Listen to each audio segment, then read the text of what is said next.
अरे कछु बेईमानी से बोले हो। सुनाई दे रहा हो?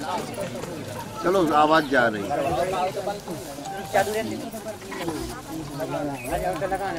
स्वीकृति परमात्मा है और जगत का धंधा जो है ये तो अनुभव हो रहा है पर है नहीं। बहुत सी चीजें अनुभव में आती हैं पर होती नहीं। जैसे डूंगर सलिया गांव तुम्हारा कभी बसा हुआ था ऊपर, डूंगरिया माने पहाड़ के ऊपर बसा था। फिर कभी प्लेग हुआ, लाल बुखार जिसको कहते हैं, गांठें हो जाती थी।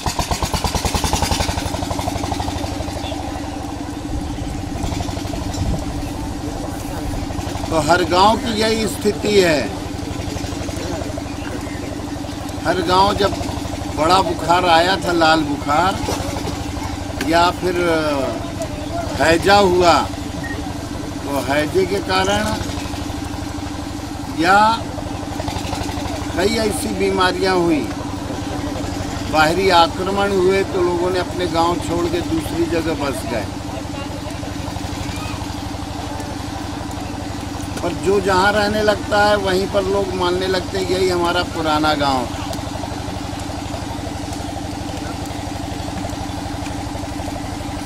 फिर इधर से पहले और कहीं सब जंगल था।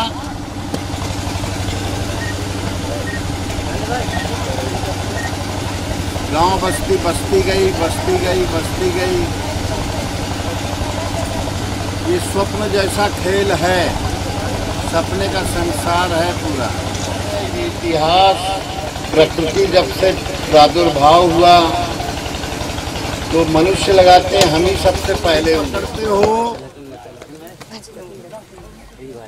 और केवल ऊपर ये शरीर की रचनाओं के आधार से, बाहरी भौतिकताओं के आधार से उलझते हो तो बहुत बड़ा धोखा अपने साथ कर रहे हो। जब तक सपना देखते हो तो मानते हो ये सपना सच है। चलो घटना घट गई रे, काहे पड़े हो पचड़े में। वो घट गई सो घट गई, खेल खत्म, पैसा हजम।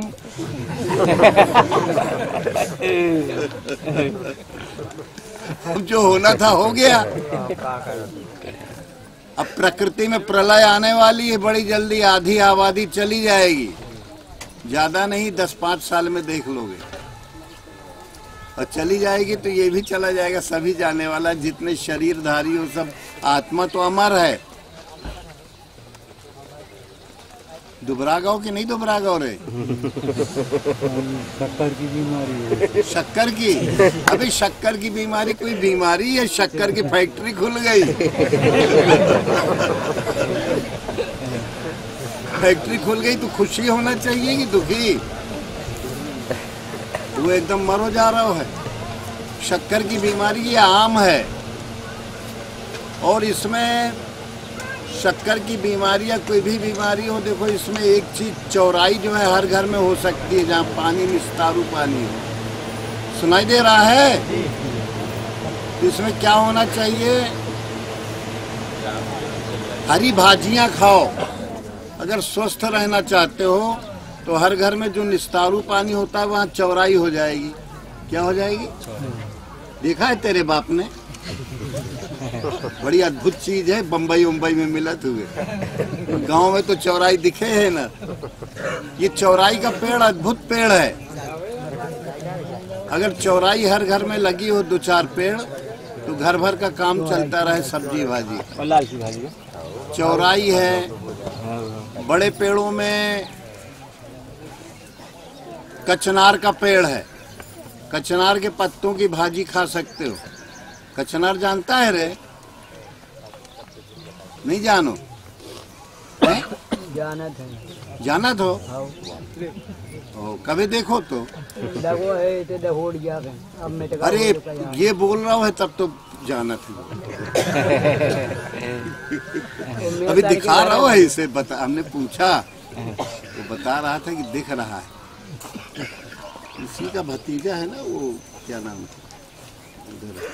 बसु में अरेंजमेंट करता है। उमा उमा उमा मंजली दादा कहाँ है? संजली दादा कौन? गंजली दादा किसी का भतीजा है उमा।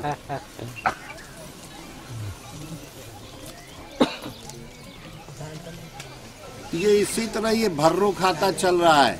अगर हरी भाजियां खाने का मन बना लो तो तुम्हारा रोग चला जाएगा।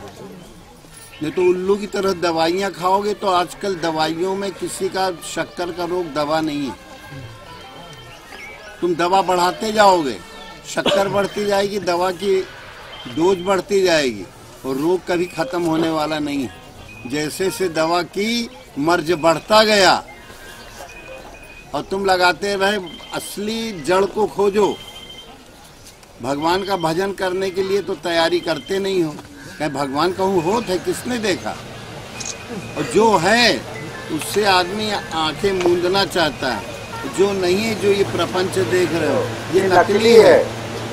और नकली को मान रहे हो असली, और असली को मान रहे हो नकली। ये रोग होते हैं शरीर में। और मन रोगी हो गया। मन के पीछे जो सत्ता है बुद्धि, और बुद्धि के पीछे आत्मा का बोध। उससे अगर परिचित हो जाओ, काहे कल कह रहा है तो लिए ले रहे हैं। अब पहाड़े आए, बहुत पवित्र व्यू हुआ। सत्यनारायण की कथा बहुत अच्छी बात है।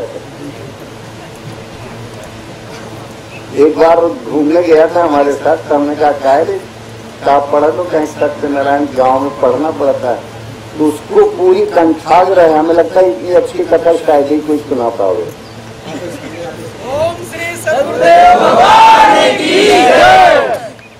सत्यनारायण की कथा पूरी कंठाग्र, हर अध्याय। और वो तो हम थे, विकास था और लक्ष्मण था। लक्ष्मण तीन ही लोग थे। तो घूमने जाते हैं तो नीचे उतरते उतरते घाटी उतर गए। तो घाटी के ऊपर से कथा चालू की और लौटते लौटते तिगड्डे से जब लौटे तो घाटी चढ़ते कथा पूरी। तो पहली बार सत्यनारायण की कथा जो है, कभी छुटपन में पंजीरी की लालच में कथा सुनने जाते थे।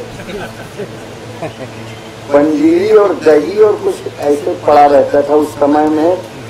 ये सत्यनारायण की कथा का सबसे बड़ा। अब आजकल भागवत में उतनी भीड़ नहीं लगती जितनी सत्यनारायण की कथा में लगती रही। बहुत बड़ी कथा मानी जाती थी सत्यनारायण गाँव में। तो पहाड़े जो है वो हमें सत्यनारायण की कथा सुनाया।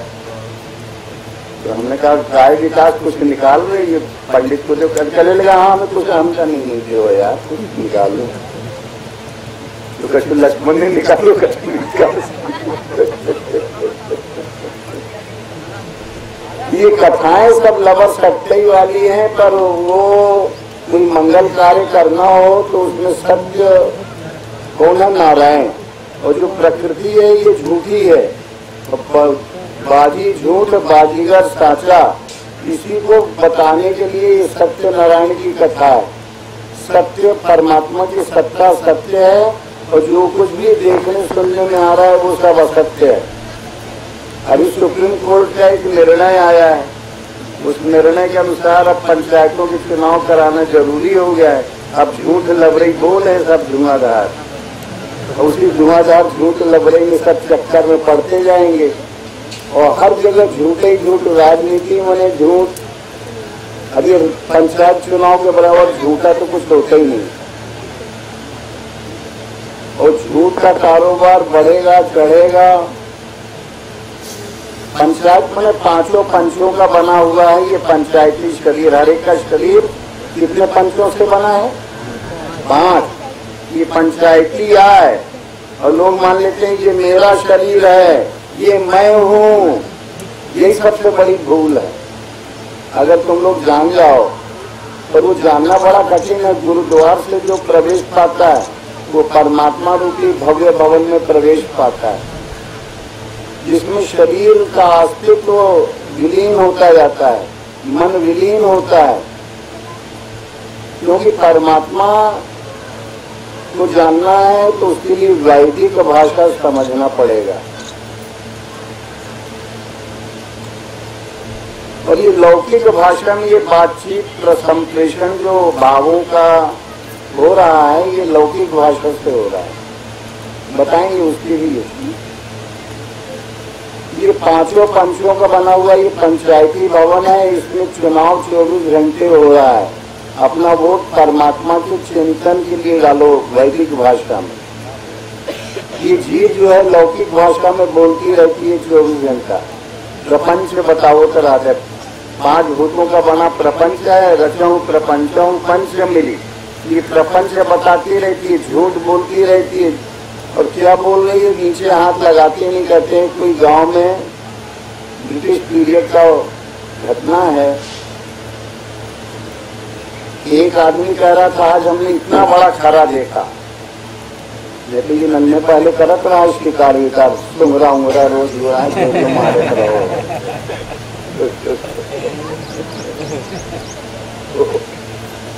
तो लोग क्या काय बता रहा रे, इतना बड़ा खरा तो कब हमारे साथ पीढ़ी में कब नहीं देखो तो बता जा रहा है। तो उसमें कुछ लोग इधर हो गए, कुछ लोग उधर हो गए, मामला थोड़ा तनातनी का बनने लगा। उतने में ब्रिटिश पीरियड था, अंग्रेजों का शासन था। तो पहले घुड़सवार जो है वो घूमता रहता था, किसी गांव में बलबा तो नहीं हो रहा, कोई बात तो नहीं आ रही, क्योंकि 1957 में 1757 में विद्रोह हुआ, 1857 में क्रांतिकारियों का विद्रोह हुआ। ऐसे हुए तो अंग्रेजों के द्वारा नियुक्त पुलिस विभाग का एक घोड़े सवार व्यक्ति जहाँ पर भी संदिग्ध मिले तो उसे पकड़ के और या तो फिर अंतर से पिटाई करे। क्यों यहाँ कैसे बलबा लगा हुआ है, क्यों भीड़ लगी हुई है। अब लोग डरे, अरे कहीं लाल टोपी वाला आ गया, अरे बहुत खराब खतरनाक मानते थे। अब तो एसपीडी आ जाए तो लोग उतना नहीं होते, पहले लाल टोपी वाले से बहुत डरते थे, बहुत पिटाई होती।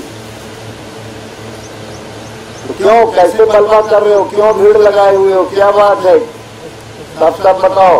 और उसने हंटर अपना चला हवा में घुमाया। क्या हुजूर, ये आदमी बता रहा है कि इतना बड़ा खरा देखा गया। उन्होंने पूछा क्यों रे, कितना बड़ा खरा देखा रे। क्या हुजूर, हाँ ऊपर वाला हाथ तो ठीक है, नीचे हाथ नहीं लगाया, इतना खरा था। खरा मने खरगोश ना, समझ रहे हो ना।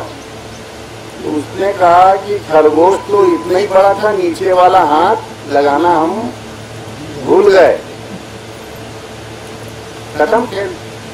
तो झूठ बोलने की कला जिसके पास जितनी हो, पंचायती भवन का सरपंची बन जाए, सरपंच बन जाए, और कोई बड़ा पद ले ले, जिला पंचायत का ले ले, विश्व पंचायत का ले ले, है सरपंच ही वो। अब दोनों तरफ हो गए, आधे कहे नहीं है, आधे कहे है। जैसे तुम्हारा गांव ऊपर बसा था, तू नहीं जानता है कि बसा है। कोई रोग आया, कोई आपदा आई, और भविष्य में एक बहुत बड़ी आपदा आने वाली है। और जो लोग हरी भाजियां खाएंगे या तो फिर दूध पानी की लस्सी पिएंगे वही बचे रहेंगे। जैसे तुम्हें शक्कर की बीमारी बहुत लोगों को हो रही है गांव-गांव में। पहले ये यूरोपीय देशों की बीमारी थी, आराम तलबी का समय हो गया। जो आराम तलबी पहले वहाँ करते थे, यहाँ पर पैदल चलते थे। देखते देखते तुम लोगों के हगने मूतने भी जाना है तो मोटरसाइकिल गाड़ियाँ, 4 पहिया गाड़ियाँ बढ़ती जा रही हैं, मोटरसाइकिलें, साइकिलों पे कोई चलना ही बड़ा छोड़ ही दिया। कुछ दिनों में भूल जाएंगे कि मोटरसाइकिल भी चलती थी। जैसे बैलगाड़ी भूल गए ना, नहीं तो पहले कोई 25-30 साल पहले कल्पना नहीं कर सकता था कि बैलगाड़ी को हम भूल जाएंगे, आज भूल गए। ऐसे ही जो है साइकिल को भी भूलने की संभावना बढ़ती जा रही है। मोटरसाइकिल, अब मोटरसाइकिल को भी भविष्य में हो सकता है कोई नया ईंधन मिल जाए। बैटरी वाला सिस्टम तो बड़ा महंगा है, लिथियम बैटरी का, और ये कितना सफल होगा कहा नहीं जा सकता है।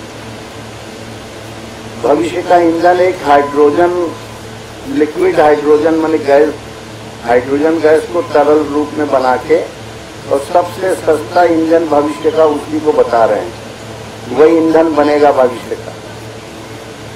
और हो सकता है तब तक कोई और भविष्य का और कोई ईंधन बन जाए। तो बता रहे थे तुम लोगों को कि ये सब जगत में रोज नई नई रचनाएं बनेंगी और लोग आरामजीवी होते जाएंगे, चलना फिरना गायब हो जाएगा जीवन में। और जब बैठे बैठे कंप्यूटराइज सिस्टम ले मोबाइल देखने लगे, ले कंप्यूटर देखने लगे, तो होगा क्या? आंखों पे जोर ज्यादा जाएगा और शरीर पे जोर बिल्कुल नहीं रह जाएगा, हाथ पांव की क्रियाएं नहीं रह जाएंगी। तो आहार में सबसे पहले सत्संग कितना भी बता देंगे तुम्हारे काम का नहीं होगा, क्योंकि उस तरफ तुम्हें चलना कम नहीं है। अब कोई जो चलने वाला है उसको कोई रोक नहीं सकता है। इसमें सबको जो काम करना है वो है सबसे महत्वपूर्ण, आहार में भजिया पकौड़ी ये तली चीजें अपने आहार में कम से कम करो। अभी हमको अन्नू मिला था रास्ते में, हमने कहा करे का हाल चाल है, कहीं सब कृपा है, दया है, ठीक है। अच्छा हाँ आया तो है। अच्छा हर नाम उससे बोला कि ऐसा है कि स्वामी जी कहें कि तुम्हें वहाँ रहना है। हमने कहा यार हम आज तक किसी से कहती नहीं कि रहो या न रहो, तुम्हारा काम निमंत्रण देना है, तुम अपना दो। पर वो लबरा है पक्का सतोली आदमी, दिन रात झूठ बोलना उसका स्वभाव है। और बुलाना अलग चीज है, आना हो किसी को आवे ये एक बहुत अच्छी बात है। लबरा जो है लबरा के तो अन्नू जो है पहले विविध तरह के जीव जंतु, एक बार एक इसका लड़का आया कहे हमारे ऊपर किसी ने कुछ कर दिया है। हमने कहा सारी दुनिया को कौन सा जीव है जिससे तुम लोग आहार नहीं बनाए? अब कहीं उल्लू कटा पड़ा था, हमने कहा उल्लू उल्लू सब तुम लोग अंदर डाल चुके हो, अब उल्लू तुम्हारा क्या बिगाड़ लेगा रे?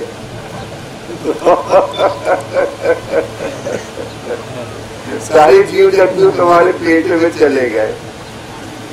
तो अब वो जब पेट बिल्कुल विद्रोह कर देता है कि अब ये चीजें हम नहीं खाएंगे, तो आदमी खाता जा रहा है। तो अन्नू एक किडनी पर चल रहा है, एक ही किडनी है लेकिन काम चल रहा है। एक किडनी तो बोल गई है, निकल गई, तो एक और है उसके ऊपर ज्यादा लोड देगा तो वो भी चली जाएगी। अब बंद ही है। वो कब बंद किया? जब बिल्कुल विद्रोह कर दिया। पेट ने कहा हम नहीं स्वीकार करते इन चीजों को।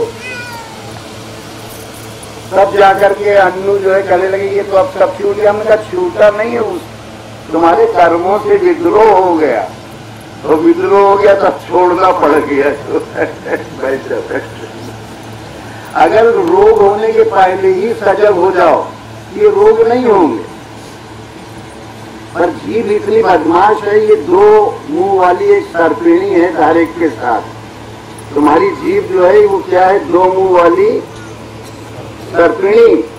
उस सर्पिणी के दो मुंह है। कौन कौन?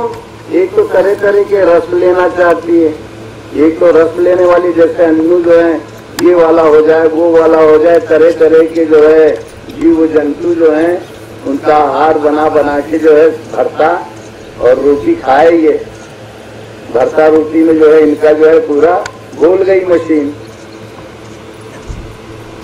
ये भरता है, जो तरह तरह के भरता खाए है रे। और भरता ही भरता में जो है भरता बहुत जा रहा हो।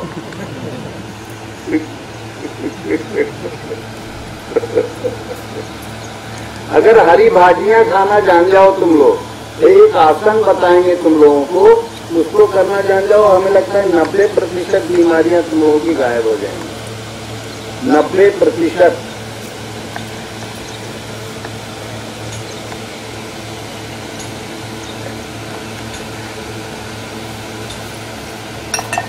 एक तो रात का भोजन जो है तुम लोग खा के सो गए, वो पचेगा नहीं, तो एसिडिटी बनेगी, दुष्पाच्यता आएगी, उस तुम्हारे शरीर में जहरीला पदार्थ बना देगा तुम्हारा ही भोजन। तुम्हारी ही जब पचेगा नहीं तो क्या हो जाता है? वो जहर। अब वो जहर माने दूषित रक्त तुम्हारे शरीर के अंदर, जैसे नालियों को अगर हमने देखा अभी आ रहे थे तो नालियां उसका पानी जो है वहां पर कीचड़ जम गया तो नालियों का प्रवाह अवरोध हो गया, फ्लो बना रहेगी। जो शरीर के अंदर रक्त को बाहर फेंकने वाली और वापस लाने वाली नसें होती हैं, अगर वापस आने में गड़बड़ी आई, बाहर जाने वाला खून जो पंप किया जाता है आर्टेरी कहलाती है, तो जो वापस लौट आती है वो वीनस कहलाती है। धमनी और शिराएं, तो जो पंपिंग करते करते जब ये जो खाते पीते हो ये रक्त बन के रक्त में मिल जाता है, और रक्त में जब वो चिकनाई वाली चीजें जाती हैं और यूरिक एसिड वो जाते जाते जाते अपनी जगह बना के और अवरोध तैयार कर देते हैं, रास्ता सकरा हो जाता है। जैसे नाली को पानी नहीं मिले तो वो पानी फिर एक जगह इकट्ठा होगी और धीरे धीरे बहेगा, तो फ्लो से प्रवाह से बहना चाहिए। तो इसके लिए सबसे अच्छा भोजन में क्या चीज हमने क्या बताया, हरी भाजियाँ खाओ। और हर एक कोई अपने घर में, शहरों में भी जो है आजकल बहुत बढ़िया कचरा वचड़ा डाल दिया, थोड़ी मिट्टी डाल दी और वो पानी वानी डाल के और उस जगह हरी भाजियाँ पैदा कर रहे हैं। शहरों में लोग थोड़ी सी जगह में पैदा कर रहे हैं, खाने पीने की भाजी घर में पैदा कर रहे हैं लोग, और गांव में भी पैदा कर सकते हो। जहाँ निस्तारू पानी जा रहा है तो उस पानी को ऐसा करो कि उसका सदुपयोग हो जाए। तो सबसे अच्छी भाजी है जो प्रकृति से संघर्ष ले सकती है, वो है क्या बताए, चौराई। और चौराई का ही एक रूप है जिसका रजगीरा बनता है। रजगीरा आहार में लेते हो ना, क्या कहते हैं, राजगृह मने राजा के घर की चीज है वो। रजगीरा मने संस्कृत में उसका अर्थ होता है राजा के घर की चीज। इसी को उत्तर प्रदेश में रामदाना कहते हैं। रजगीरा के नाम से वहाँ कोई नहीं जानेगा, क्या जानते हैं, रामदाना मैंने भगवान का दाना। और रजगीरा कहो तो वो भी वही अर्थ हुआ, राजा के घर का, भगवान के घर का। तो सबसे चौराई के बीजों से वो क्या बनता है, रजगीरा। इसी की एक जात है। हाँ, तो आश्रम के आने जाने वाले कलू पटेल हैं वो विष्णुआ के, तो वो बाजार से ले आए चौराई की भाजी। तो हम आश्रम में चौराई आश्रम ही में तैयार हो जाती है, अपने आप उगाती है, जंगली चीज जैसे। उसको तोड़ते जाओ, काटते जाओ तो उसमें नए नए पत्ता आते जाते हैं। 8-10 पेड़ में इतना हो जाएगा कि पूरा सबके लिए हो सकती है एक टाइम। तो अगर कहीं पानी वानी देने लगोगे और अच्छा हो जाएगा। तो वो बाजार से ले आए चौराई की भाजी, उसमें कीटनाशक दवाएं पड़ी रहती हैं। और चौराई बनाने का तरीका हम तुम लोगों को बता दें तो तुम लोग उसमें बहुत आदी हो जाओगे। चौराई के पत्ते तोड़ो पर दवाई मुक्त होना चाहिए, और चौराई के पत्ते तोड़ के उसको खौलते हुए पानी में डाल दो और आग से हटा लो। खौलता हुआ पानी हो जाए तो उसमें चौराई के पत्ते या कोई भी भाजी हो, हम जितनी भाजियां पाते हैं उसका ढंग यही है, खौलते हुए पानी में डाल के और ढक के रख दिया आधा घंटा, तो चौराई में जो कड़वाहट हल्की होती है वो गायब हो जाएगी। चौराई कड़वाती है ना अगर पीले पत्ते खा लो, और अगर ऐसे खाओगे तो इतनी बढ़िया आती है। तो वो कलू पटेल बाजार से ले आए, उसमें कीटनाशक और पता नहीं कौन कौन दवाएं पड़ती हैं, उसकी भी भाजी बनवाए। और बनवाए तो बिल्कुल ऐसा आ रहा था जैसे भूसा खाते हैं, बिल्कुल भूसा का स्वाद आवे, सब भाजी का आता ही नहीं था। ये बाजार की जो भाजियां खाओगे तुम लोग खरीद के लाओगे तो उसका स्वाद रहेगा कैसा, जैसे भूसा खा रहे हो। तो घर में तुम लोग ये चौराई बोलो, कचनार का पेड़ लगा लो, तो कचनार का पेड़ काफी बड़ा हो जाता है, तुम्हारे गांव में भी कई लगे होंगे। और उसके बीजों को हमने जब ये रोग फैला कौन सा कोरोना, तो कोरोना के बचाव के लिए लोगों को हम बताए थे कि कचनार का बीज, और ये जो नया वेरिएंट उसका आने वाला है उसमें कचनार का बीज धन कचनार की छाल थोड़ी सी लेके और तांबे के ताबीज में रखिए और अपने दाहिने हाथ में इसे लगा लेना। ये मई के आखिर में ये बढ़ने लगेगा, बढ़ते बढ़ते अगस्त सितंबर में बड़े क्रूर रूप में भी आ जाएगा। कुछ ज्यादा समय नहीं है, पर जो होशियारी से रहेंगे उन्हीं के लिए ये समय जो है वरदान बन जाएगा। रोग आएगा और चला जाएगा। आश्रम की पद्धति से जिन लोगों ने प्याज, हल्दी, अदरक का काढ़ा पिया वो ठीक हो गए, और जिन लोगों ने जो है अंग्रेजी दवाओं का सेवन किया वो बिल्कुल चली गई। तो रेजिस्टेंस, रेमडेसिविर का इंजेक्शन लगाया, रेमडेसिविर तो जिनको भी इंजेक्शन लगा तो उनके अंदर शक्कर बढ़ गई तो खून गाढ़ा हो गया। तो जो ज्यादा उम्र वाले थे या कमजोर हृदय के थे, शक्कर इतनी बढ़ी कि उनको हार्ट अटैक आ गया। तो कहने लगी ये कोरोना से नहीं मरा, या हार्ट अटैक से मरा। हार्ट अटैक कोई बीमारी नहीं है, उसमें शक्कर, खून गाढ़ा हो गया शक्कर के मिलने से। और रेमडेसिविर का इंजेक्शन महंगा भी देते थे और पूरे अस्पतालों में लुटाई का वातावरण चल रहा था। अब गवर्नमेंट जागी अध्ययन करते करते तो अब कह रहे हैं कि रेमडेसिविर नहीं देना है। भविष्य में कोई भी अंग्रेजी दवा लेने की जरूरत नहीं है। केवल अब जब कोरोना का अगला वेरिएंट दिल्ली में तो आ चुका है, और तुम लोगों के यहाँ आने के पहले ही कचनार के बीज हर जगह मिल जाएंगे। अब गिरे होंगे, पेड़ों के नीचे बीन के पता लगाओगे, और कचनार की थोड़ी सी छाल ले लो, वो बीज के आकार की, बीज अंदर तरफ रहे और छाल ऊपर तरफ रहे, तो तुम लोग देखोगे कि ये कोहनी की सीध में दाहिने हाथ में इसको बांध सकते हो। तांबे के ताबीज में लेके बांध लो तो बहुत ही अच्छा रहेगा। सुनार से बता दो, ऐसा ताबीज बना दो कि जिसमें ये दो चीजें आ जाएं। आनंद सोनी है, वो उनके यहाँ संपर्क करोगे क्या? कौन सा ग्लास था? संजय ग्लास हाउस वाले से संपर्क करो, वो ताबीज बना सकते, उसके पास बनाए हैं। और किसी से भी तो बनवा सकते हो, हमारा कोई उसके प्रति आग्रह नहीं है। तो उससे कड़े तांबे का कड़ा बनाने को कहा था, तो उसने बहुत बनाए, उधर ही से मिलते भी रहते हैं। तो एक तांबे के कड़े में गुण है कि शरीर में कहीं भी दर्द हो, अगर कड़ा जो लोग पहने हो उसको घुमा दो ऐसे 8-10 बार, ऐसे शरीर में कहीं भी दूसरे के शरीर में, तो दर्द चला जाएगा। पर हाँ, अब ये है कि संयम भी बहुत जरूरी है। तो जैसे बताया कि कुछ हरी चीजें खाना सीखो, जितनी हरी पत्तियां खाओगे उतनी ही जो है अपने को, इस समय हम स्वयं उसका प्रयोग कर रहे हैं, ऐसा नहीं कि केवल बता रहे हैं। गाय का मट्ठा हो और हरी भाजी हो और इसको अगर भून लो तो इतनी स्वादिष्ट आती है कि उसकी स्वाद का कोई अंत नहीं। चाहे चौराई हो, चाहे कचनार हो, चाहे मुनगा का पेड़ भी हर गांव में लगा हुआ है, तो मुनगा के पत्तों को भी अगर तुम लोग सेवन करो तो शरीर के अंदर बॉडी रेजिस्टेंस रोगों से लड़ने की क्षमता काफी तेज हो जाएगी। मुनगा के पत्ते जिनका प्रयोग हमने किया है वो बताएंगे तुमसे, क्योंकि मुनगा का पेड़ हर गांव में है कि नहीं? नहीं है। कचनार का भी पेड़ लगभग मिल जाएगा। और तुम लोगों को लिसोड़ा का पेड़, लसोड़ा क्या कहते हैं, रुसल्ला का भी पेड़ मिल जाएगा। तो रुसल्ला का भी इसी तरह तुम लोग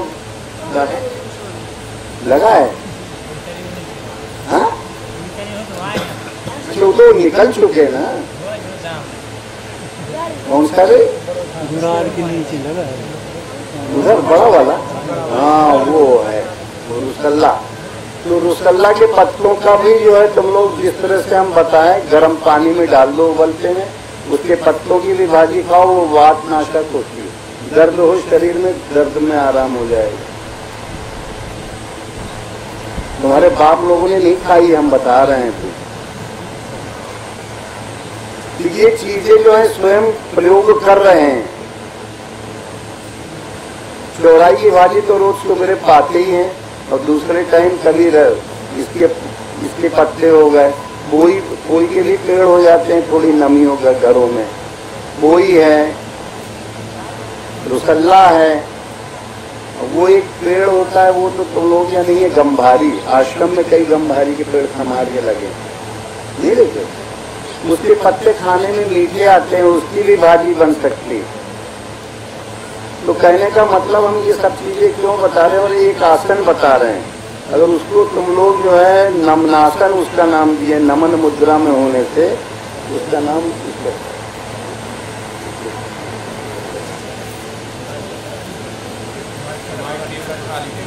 इसको बना रहे हैं तो इसके खा लेना। हाँ ठीक है, ठीक है। ये नमनासन जो है सबको ही बड़े आराम पूर्वक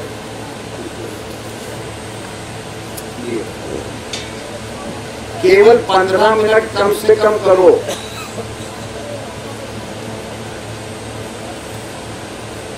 वालों को नहीं आएगा।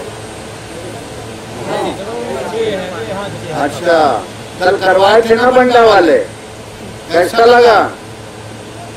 रोज किया करो, पर उठाने में किसी की जरूरत पड़ेगी। तो बंडा वाले को घुटने में बहुत दर्द था, कुछ अंतर आया? आया।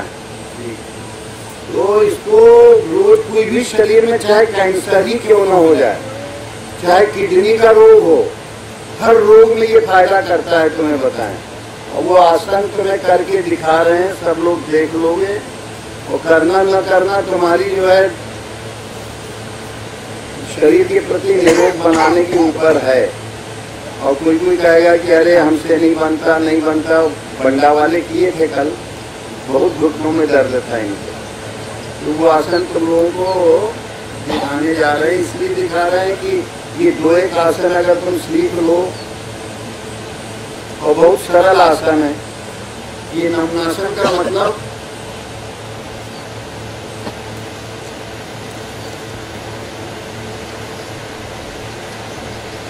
देखो, ये घुटने के बल आ जाए, दिख रहा है दीनदयाल, घुटने के बल आते हैं ऐसे।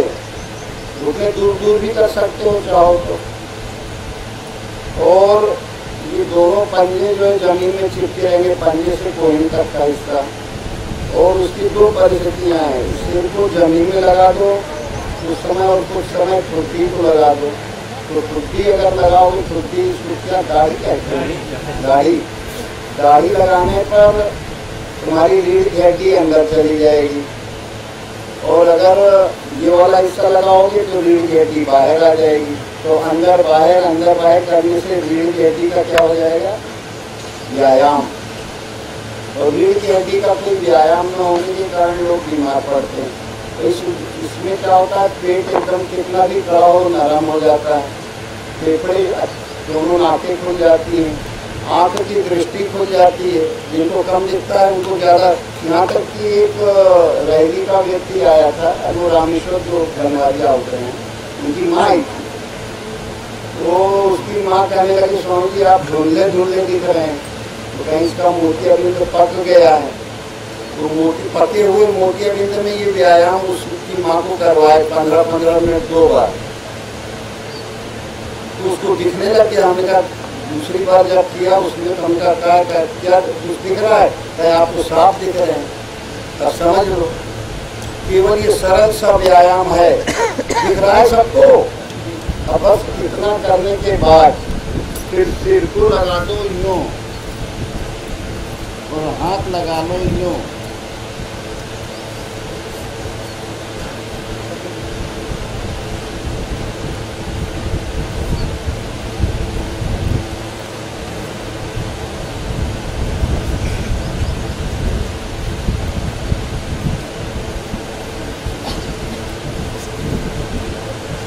जांग की हड्डी सीधी रहे,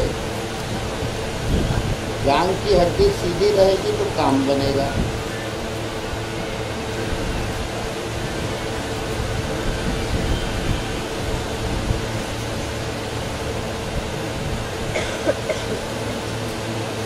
और दूसरी स्थिति ये दाढ़ी लगाना है।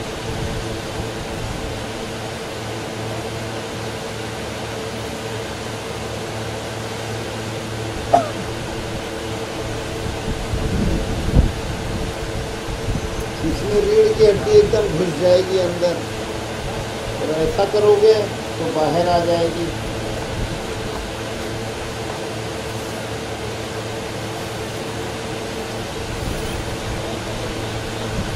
तो 5 मिनट ऐसे, 5 मिनट ऐसे, 5 मिनट ऐसे, 5 मिनट ऐसे। ये है नमनासन। कौन सा आसन हुआ ये? क्यों, कौन सा हुआ? सरल है कि कठिन है? बिल्कुल अरे मैंने कर ले 15 मिनट करिए तो डायबिटीज भी तेरी ठीक हो जाएगी। क्योंकि डायबिटीज वालों को क्या होता है, पेट कड़ा कड़ा रहता है। क्योंकि देख ले, मुर्गा तो नहीं बोल रहा हूँ, कुकड़ू कुकड़ू।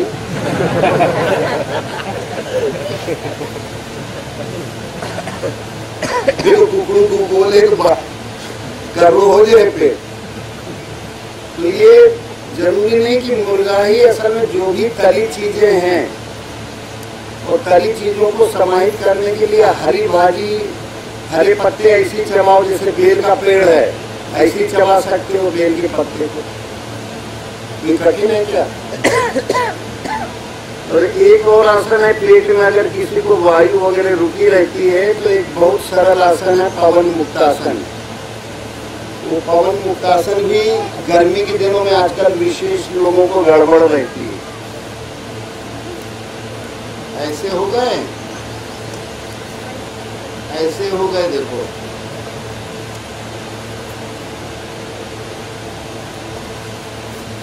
एक बार ये घुटने में दाढ़ी लगाओ।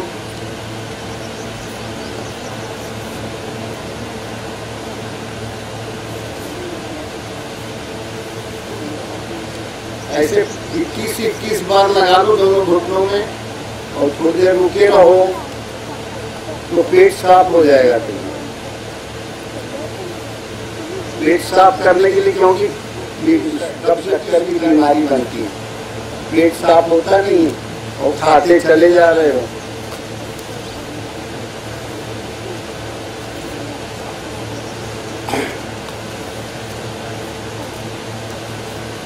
तो नियंत्रण करना पड़ेगा भोजन पानी में।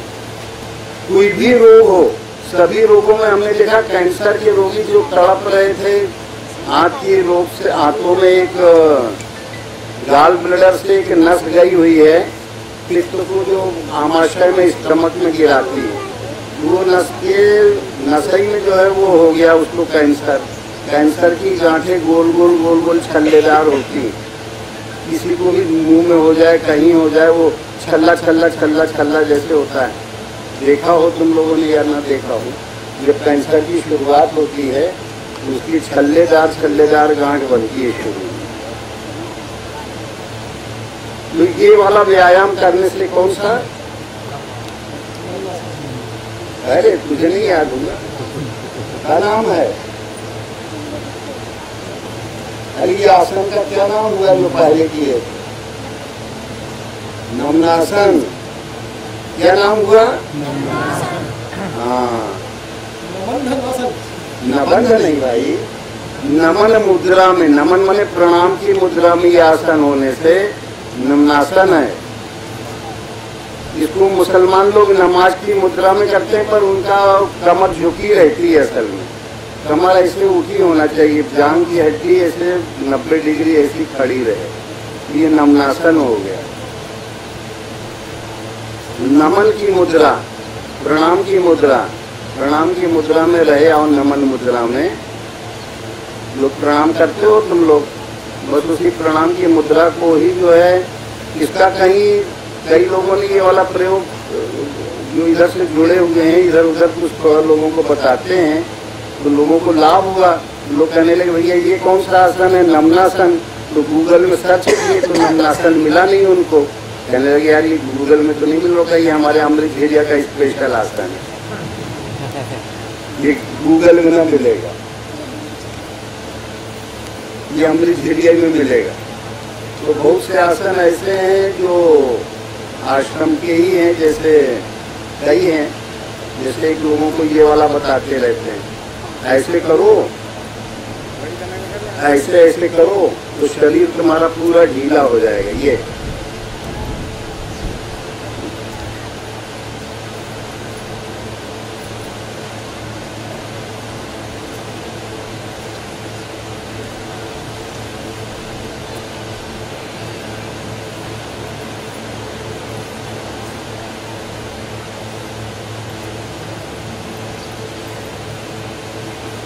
ये रोग आने वाले हैं तो इतना ज्यादा इस ऐसे करके कोहनियों में हथेली लगा के और ऐसे पीछे ले जाओ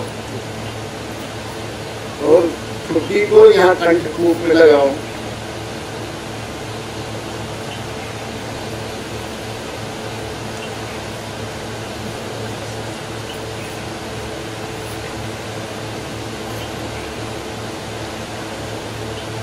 इसमें रीढ़ की हड्डी और कमर की नसें भी खिंच जाएंगी।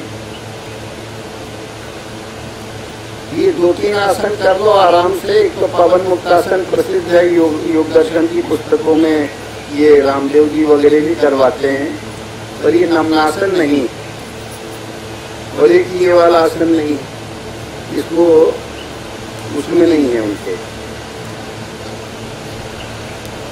इन दोनों ये 2-3 आसनों को करो तो तुम लोगों के लिए बहुत उपयोगी है। और हर रोग की काट में, पेट में वायु विकार होना, रीढ़ की हड्डी में गड़बड़ी आना, इससे ही सारे रोग बनते हैं। और पेट कड़ा होना, सिर भारी होना, आंखों में जलन होना, तो जो बता रहे थे एक माताराम जो धुंधला धुंधला दिख रहा था तो नमनासन किया, कैंसर का रोगी, ऐसे अनेक हजारों रोगी जो हैं अकेले नमनासन करने से आधा घंटा 1 घंटा तक करो, 15 मिनट न्यूनतम, ये नहीं कि 5 मिनट करके उठी चल ली, कोई लाभ नहीं होगा। 15 मिनट करो और आहार में क्या करो, सुधार करो। और फिर आप तुम लोगों को बता रहे थे कि जो जीभ से निकलने वाले नाम होते हैं वो परमात्मा तक उनकी मीडियम वेव के हैं, उसके लिए और बारीक वेव, सूक्ष्म क्या हो गया, और बारीक सूक्ष्म तरंगों वाला विज्ञान होना चाहिए, सूक्ष्म तन। जीव की बकर बकर जो शब्द निकलते हैं ये लौकिक शब्द हैं, वैदिक नहीं है, परमात्मा को विदित कराने वाले शब्द नहीं। वो एक ही शब्द परमात्मा का है जिसको गीता में, वेदों में, उपनिषदों में वर्णन है, और प्रैक्टिकली बताने की विद्या नहीं थी, अमृत भेरिया की देन है। इसमें करना कुछ नहीं है, बहुत सरल है। अपनी जीभ को नीचे वाले दांत के सहारे सहारे बिल्कुल नीचे ले जाओ, नीचे वाले दांत के सहारे एक नस मिलेगी, गांठ भी है उधर पर जीभ को लगा दो, दांत के ऊपर दांत लगा दो।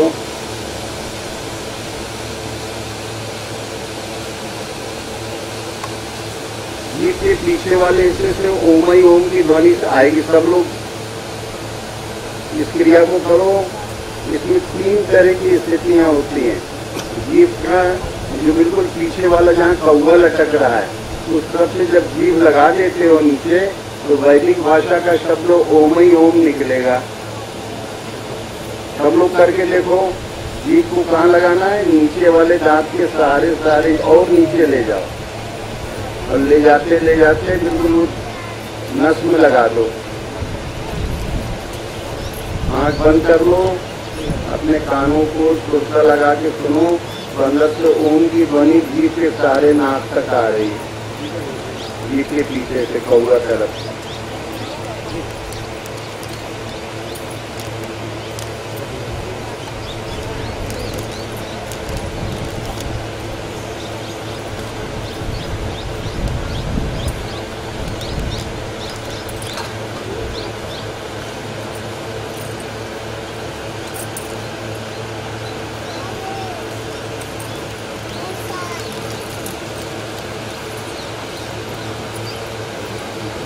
तो तुम्हारा ये पंचायत भवन में तुमको अपना वोट कास्ट करना है। मतदान 24 घंटे करते रहो, वैदिक मत से करो। ओम का जीभ लगाए रखोगे तो जितनी देर जीभ लगाओगे तुम्हारे मुंह के अंदर से और कोई दुनिया के शब्द नहीं निकलेंगे। मन की चाल भी बंद हो जाएगी, क्योंकि वाणी का सहारा लेके मन भागता है। मन को भागने की कोई जगह नहीं रहेगी। सब लोग लगा के देखो, किसी का मन भागता है क्या? अगर सही ढंग से लगाओगे तो मन नहीं भागेगा। जीभ को नीचे वाले दांत के सहारे सहारे नस तक ले जाओ, नोक लगा दो जीभ की। नाक से भी ओम की ध्वनि निकलेगी श्वास में। मन और कुछ बोल नहीं सकता, मुंह खोलोगे भी तो ओम ही निकलेगा अगर जीभ लगी है तो।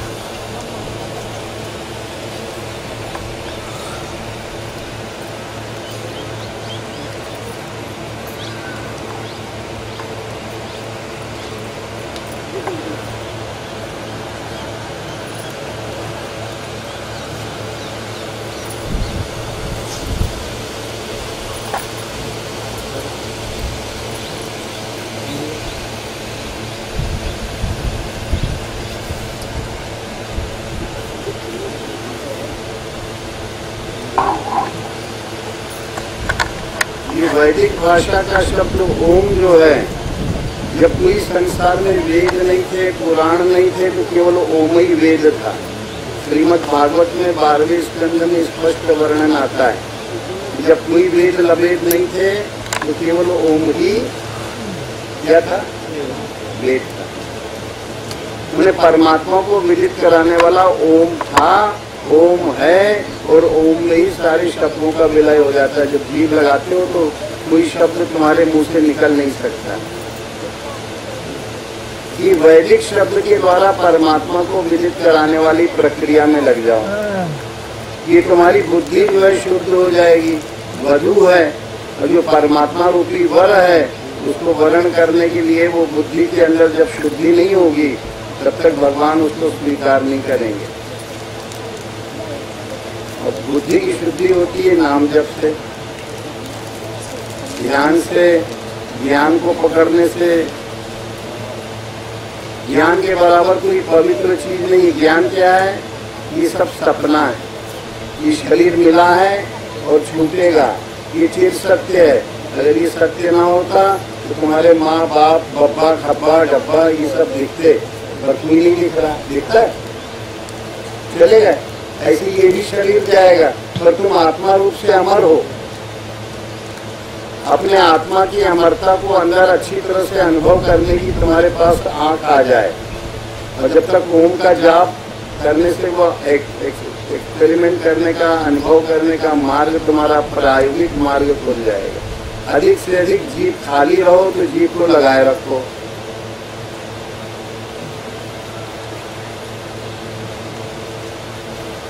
या तो गरुड़ द्वार में आ जाओ, मैंने नाक की नोक पर, तो कहोगे नाक की नोक कैसे हम पकड़े? तो मुंह के अंदर एक वो सूक्ष्म शब्द पकड़ो जो कौवे की तरफ से ओम ओम करके आ रहा है। मान लो तुम्हें नहीं सुनाई दे रहा है, चंचल, तुम्हारा दिमाग अभ्यास नहीं है, तो मुंह के अंदर ओम ओम कहोगे तो नाक की नोक से टकराएगा। मन ही मन ओम ओम कहो, जीभ लगा लो और मन ही मन ओम का जाप लंबा करो। सुनाई न दे किसी को तो नाक की नोक से टकराएगा वो। देखो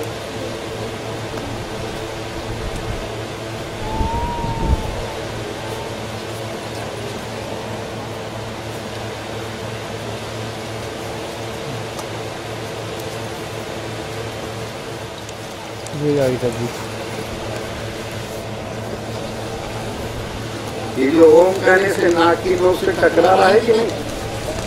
ये जो टकरा रहा है, नाक की नोक पकड़ में आ गई। अब नाक की नोक के द्वारा परमात्मा को पकड़ने का स्वर्ग का द्वार, नाक मने स्वर्ग, स्वर्ग का द्वार खुल गया तुम्हारा। और स्वर्ग का द्वार मने स्व में गमन करने की प्रक्रिया खुल गई। ये स्वर्ग का द्वार खुलने से तुम्हारा रास्ता खुल जाता है। अच्छा, सब लोगों को अभी तुम लोगों को शारीरिक क्रियाएं बताएं, अब ये श्वास की क्रिया बता रहे हैं कि जीभ को लगाने से तुम्हारी श्वास अपने आप ओम के अलावा कोई और शब्द निकाल ही नहीं पाएगी। तो अपनी नाक की नोक के प्रति जागृत होने पर नाक की नोक पकड़ में आ गई। मुंह के अंदर ओम कहते हो लंबा, तो नाक की नोक पकड़ में आती। अब नाक की नोक पर तुम्हें क्या करना है? मन ही मन नाक की नोक को देखते रहो। संप्रेक्ष्य नासिकाग्रम स्व दिशा नवलोकयन, किसी और दिशा को न देखकर नाक की नोक को बाहर से नहीं देखना है। तो एक ब्रह्मचारी जी जो है कथावाचक हैं, एक बार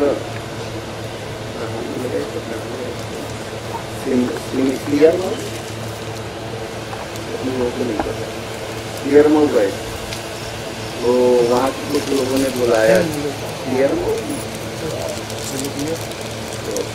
सिलवानी,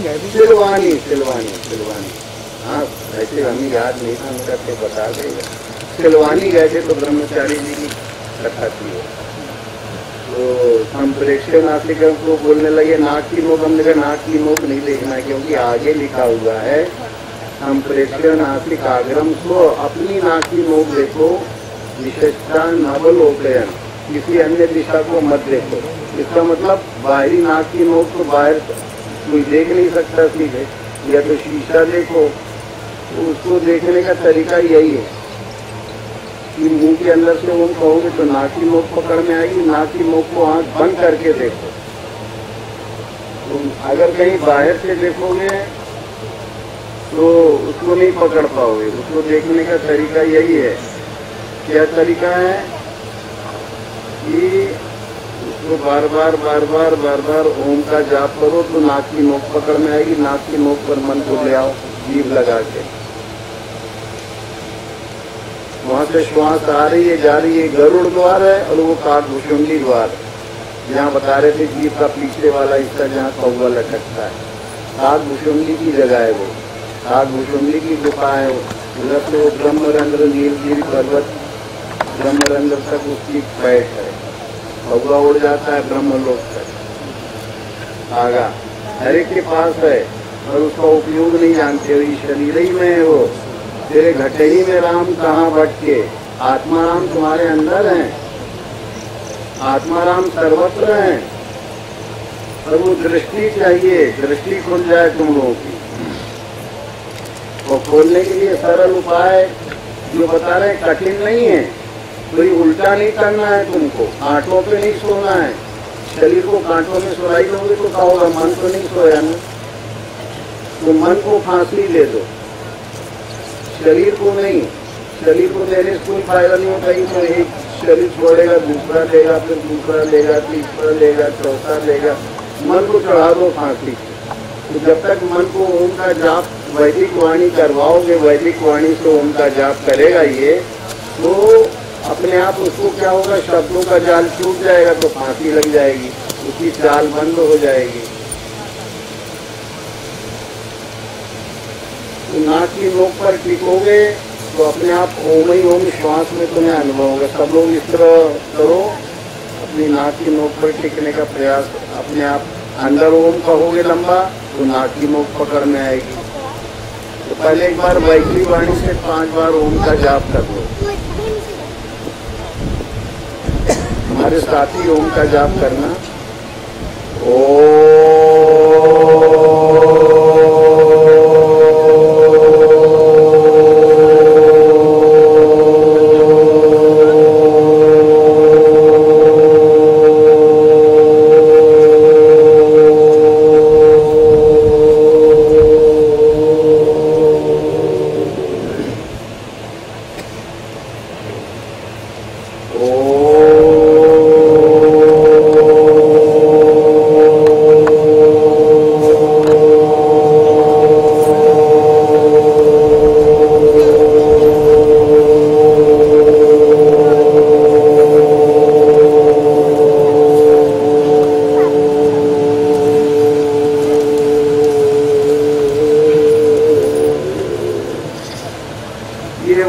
कैसे कहना चाहिए? श्वास ली,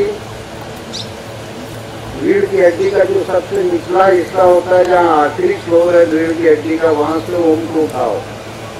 जब ओम कहते हो 2 बार हो गया, 3 बार अभी और कहना है। तुम लोगों को उसका ढंग बता रहे हैं। तो रीढ़ की हड्डी के सारे ओम को उठाते चले जाओ। मेरुदंड का सहारा लो, सुमेरु पर्वत का, और प्रणवयान, प्रणव मने ओम, प्रणवयान के ऊपर बैठ जाओ और चढ़ते चले जाओ तो यहाँ ब्रह्मरंध्र में तुम्हारी चेतना आ जाएगी। लो ये जगह होगा। तो आपकी जब ओम कहना 3 बार, 2 बार तो कह चुके, तीसरी बार रीढ़ की हड्डी सीधी रख के जीभ को नीचे लगाए हुए स्थिति में रखो। ओम के अतिरिक्त तो कोई जीभ जब लगी होती है तो और कोई शब्द तुम्हारे मुंह से नहीं निकल सकता। कोई निकल सकता हो तो हाथ उठा के दिखाओ भाई, हम सुन ले उसका। जीभ को जब नीचे लगा देते हो तो ओम के अलावा और कोई शब्द नहीं निकलता। अगर कोई फिर भी बात नहीं कर रहा हो तो बताओ भाई, नहीं बताता, क्योंकि होता ही नहीं। वैदिक भाषा का शब्द ओम जब निकलता है तो लौकिक भाषा के सारे शब्द अस्त हो जाते हैं। जब वैदिक भाषा का उदय होता है तो लौकिक भाषा का अस्त हो जाता है, विलय हो जाता है। लौकिक भाषा का कोई शब्द नहीं उठ सकता। बस क्रिया तुम्हारे पास है, पता नहीं था और बहुत से लोग जान गए। अब कहेंगे हमारे पास टाइम नहीं है, अभी पंचायत चुनाव में दौड़ेंगे क्रिया की तरफ। अरे लगना सीखो, जीना है तो मरना सीखो। मरने से क्या डरना, मन को मारना है। अगर वास्तविक जीवन, अमर जीवन जीना चाहते हो तो मन को मारना सीखो। मरने से डरो मत, मन को तो मारना ही मारना है। और बाहर से भी एक ही बार मरता है आदमी, 100 बार नहीं मरता है। शरीर रूप से भी अगर सोचो तो एक ही बार मरता है, 100 बार नहीं मरता। और मन को एक बार मार लोगे तो हमेशा मौज मजा करोगे। हमेशा तुम्हारा उस जगह निवास हो जाएगा जहाँ पर बहुत, जहाँ से जाने के बाद फिर लौटने का रास्ता नहीं है। ज्योतिर्मय रास्ता है, ज्योतिर्मय भवन है वो, यहाँ पर कोई शोक है, न मोह है, न किसी तरह की दुविधा है। फिर सुविधा ही सुविधा है, भगवान के चिंतन की सुविधा है, आत्मस्वरूप में रहने की सुविधा है, आनंदित रहने की प्रक्रिया है। तो अब 3 बार अब फिर से नाम लेना है आपको। और अब युक्ति जान लो कि रीढ़ की हड्डी के छोर से चालू करोगे तो नाम अपने आप प्रणवयान चढ़ता जाएगा और यहाँ पर पहुँच जाएगा।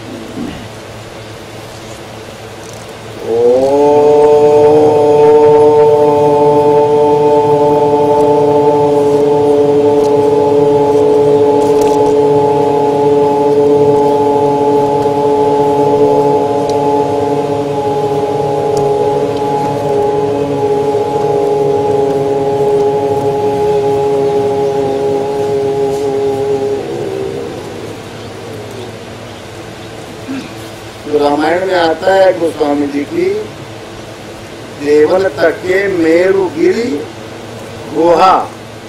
ये मेरुगिरी गुहा क्या है? सुमेरु पर्वत, सुमिरण का पर्वत है ये मेरुदंड के सारे वो कहाँ पहुँच जाते हो? सुमेरु पर्वतीय शिखर पर।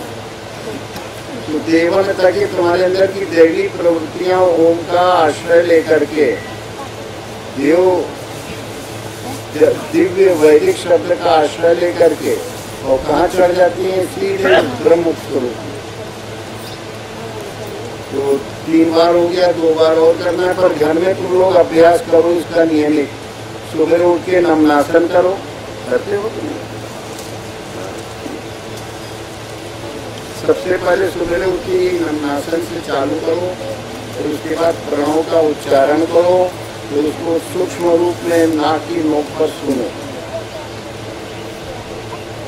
और देवन तके मेरुगिरी गुहा में सुमिरण पर्वत, सुमेरु पर्वत को पकड़ लो। यही सुमेरु पर्वत है, ओम का आश्रय लेकर के, और ये चढ़ता जाता है, चढ़ता जाता है, चढ़ता जाता है, फिर इधर से उतरने लगता है। नाक की नोक से नाभि, नाभि से फिर रीढ़ की हड्डी के छोर पे मेरुदंड पे आ जाता है।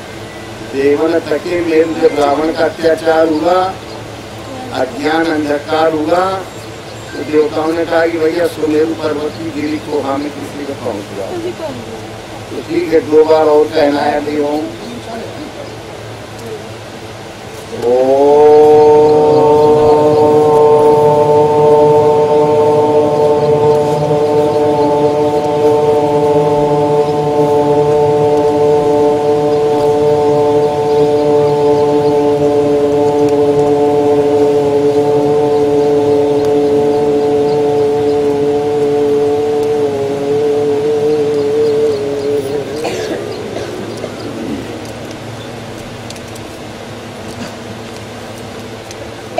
शरीर का भाव, मन के विकार शून्य हो जाएंगे।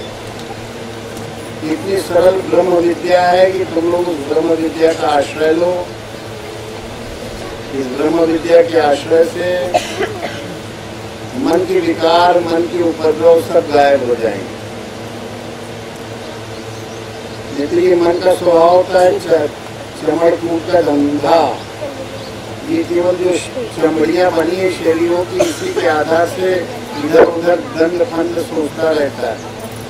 इन दंड फंडों से सदा आनंद फंड से न्यारा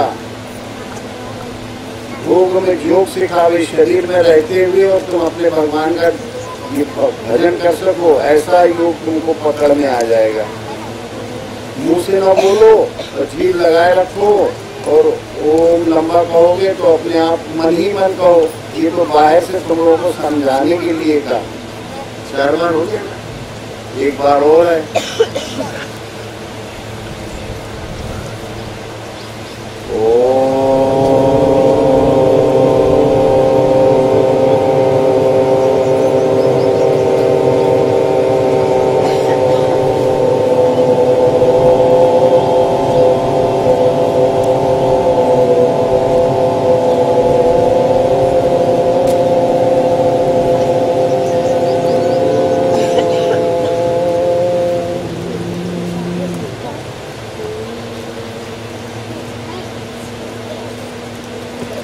एक बार और गहरी श्वास ले लो।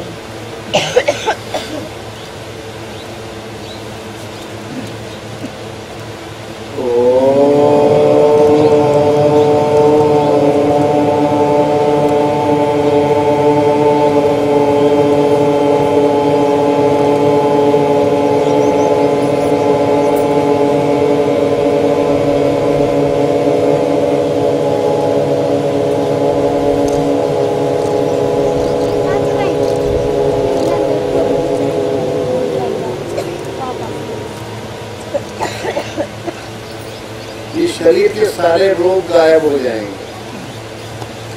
कुछ धूर्त लोगों ने प्रचार किया कि महिलाओं को उनका जाप नहीं करना चाहिए, महिलाएं हैं और लोग हैं, कुछ वैसे ही मूर्खों ने प्रचार किया हुआ है। जब भागवत में आता है, पुराणों में आता है कि जब कयाधु मने हिरण्याकश्यप प्रहलाद की माँ को देवता लोग जब हिरण्याकश्यप तपस्या में लग गया, तो इंद्र उनकी पत्नी कयाधु को लेके बंदी बना के ले जा रहा था। तो नारद जी बोले, भाई कहाँ ले जा रहे हो कयाधु को? तो बताए कि इसके पेट में पुत्र पल रहा है हमारे शत्रु का। कहने लगे उसकी चिंता मत लो, तुम हमारे यहाँ छोड़ दो। छोड़ दिया। उसको कौन सा मंत्र दिया? ओम नाम का। चाहे उसमें उसको 9 अक्षर का बना लो, 12 अक्षर का बना लो, 24 अक्षर का गायत्री मंत्र बना लो, उसमें ओम ही मुख्य है। जैसे अभी तुम लोगों को पता है, जीभ लगाने पे केवल वैदिक शब्द ओम निकलता है, और बाकी के तो उसकी महिमा मंडन है कि वो परमात्मा ओम नमो भगवते वासुदेवाय 12 अक्षर मंत्र कहलाता है। मुख्य अक्षर तो एक ही है। भगवान कृष्ण गीता में कहते हैं ओम इति एकाक्षरम 8वें अध्याय में 13वां, ओम इति एकाक्षरम ब्रह्म व्यवहारन माम अनुस्मर। अगर तुम मेरा स्मरण करना चाहते हो तो ओम जो है ये परमात्मा ब्रह्म का एक पवित्र नाम है, अविनाशी नाम है। इस नाम के द्वारा तुम मेरा स्मरण करने के लिए अपने जीवन के हर व्यवहार में लाओ। अगर जीभ लगाए रखोगे तो ओम ही तुम्हारे अंदर से निकलेगा सूक्ष्म रूप में। मन ओम का जाप करता रहे। जैसे अभी बाहर से कर रहे थे तुम लोग, ऐसे ही अब तुम लोगों को ट्रेनिंग मिल गई है। जीभ लगा लो अपने दांत की जड़की में, लगी रहे जीभ। और मानसिक रूप से रीढ़ की हड्डी के सारे ओम का जाप 5 बार करना है। आवाज बाहर नहीं आना चाहिए।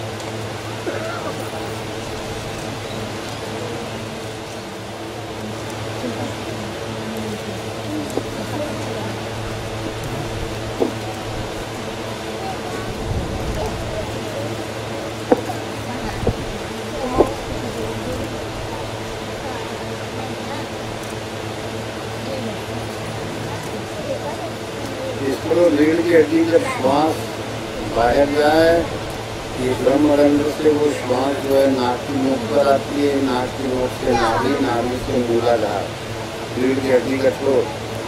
उधर से उस ओम नाम को ऐसे भी छोड़ते में भी और लेते में भी ओम मानसिक रूप से, और इधर भी पूरा यहाँ आ गया।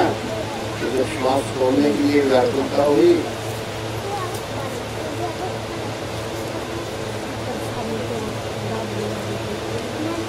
ये सूक्ष्म प्राणायाम है। इसके द्वारा तुम्हारा मन एकदम शांत होता है, प्रकाश आता है।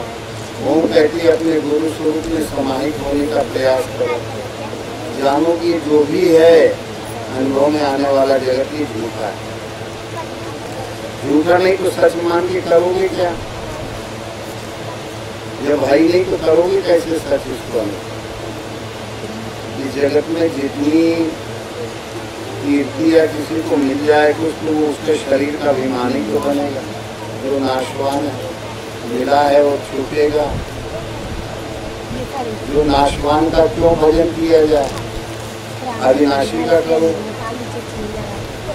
अविनाशी का भजन करने के लिए ये ज्ञान पकड़ने आया तो नाम, वैदिक नाम पकड़ लो। वैदिक नाम जहाँ लौकिक नामों का अस्त्र हो जाता है, वो गुरु द्वार को पकड़ लो। गुरु स्वरूप को पकड़ने से तुम्हें अपने ब्रह्म स्वरूप में अनुभव करने की योग्यता आ जाए। गुरु ही प्रणाम मन ही मन कीना, अति लाघो उठाई धनु लीना। ये जो धनुष हजारों राजा मिलके नहीं उठा पा रहे थे, 10,000 राजा भूप सहस्र एक ही बारा न कारा, उठे नहीं पा रहा था। मन की 10,000 10 इंद्रियों की प्रवृत्तियां हजारों उस ध्यान भाव के छाप को हटा दें, भाव में संसार से चिपकाओ और संसार और ज्यादा चिपक जाता है। भाव चाप से उभरना है। भाव मने संसार, संसार से चाप में चिपकाव आए, आसक्ति है, वो और ज्यादा जकड़ती है। इंद्रियों के स्तर से, मन के स्तर से इससे मुक्ति नहीं पा सकते। वैदिक शब्द से, वैदिक ज्ञान से, युक्ताहार विहार से आहार विहार को युक्त करो, अपने चिंतन को युक्त करो। युक्त चेष्टा से कर्मसु, कोई भी काम करो तो अपने नाम को, ध्यान को, गुरु चिंतन को आगे रख के करो। युक्ताहार विहार से, युक्त चेष्टा से कर्मसु, युक्त स्वप्नावबोधस्य। हर चीज में अपने गुरु चिंतन से जुड़े रहो, गुरु नाम से, गुरु ज्ञान से जुड़े रहो। युक्त स्वप्नावबोधस्य, स्वप्न का जैसा ये जगत को जानो। ये सपने का संसार है, इसमें कोई अनुभव करने योग्य कोई बहुत ज्यादा कुछ नहीं है। अगर तुमने अपने अंतर स्वरूप को, अंतर ज्ञान को पकड़ लिया तो तुमने सब कुछ पकड़ लिया। वो करना भी कुछ नहीं है, बाहर कहीं घंटा घुंटा नहीं हिलाना है। कोई 4 धाम 10 धाम 84 और 108 कोई पीठों की यात्रा नहीं करना है तुम्हें।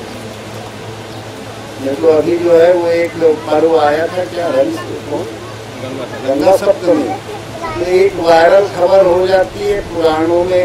उसका मतलब ये था कि कोई न कोई महात्मा से जुड़ जाओगे, नर्मदा किनारे जाओगे। तो वायरल खबर ये थी कि एक खबर उड़ा दी गई, गंगा जी जो है मिलने आती है नर्मदा में। अब इतनी बड़ी गंगा अगर मिलने आई जाए तो उसका पानी बढ़ जाएगा। तो ऐसा कुछ है नहीं, वो तो केवल इसलिए किया गया है लोग दौड़ लगा रहे, कोई नर्मदा किनारे हो सकता है, कोई भ्रमणशील अच्छे महात्मा ही टकरा जाए। एक तो पानी में स्नान करोगे, हो सकता है ध्यान स्नान करने की भी मुक्ति मिल जाए। ऐसा हमें लगता है शायद महापुरुषों का, पहले के पुराण पुरुषों का ऐसा चिंतन रहा हो उस टाइम।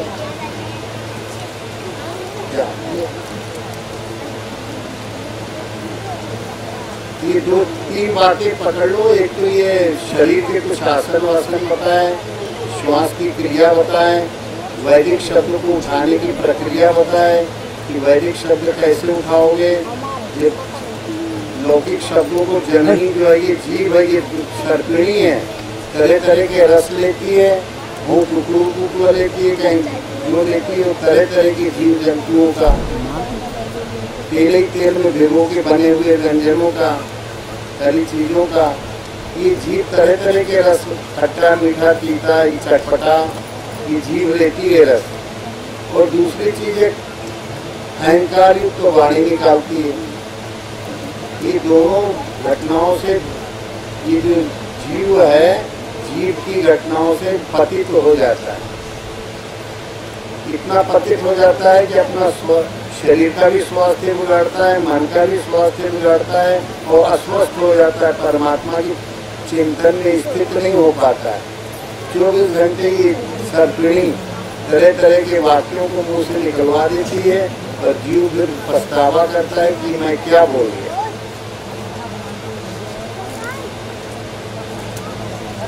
इस वाणी को संयत करो, ये सर्पिणी को जो है भगवान के चिंतन में लगा दो, जीव को गाड़ दो, नतमस्तक हो जाएगी सर्पिणी। और मूल द्वार से जो कुंडलिनी शक्ति प्रसुप्त है वो जागृत हो जाए।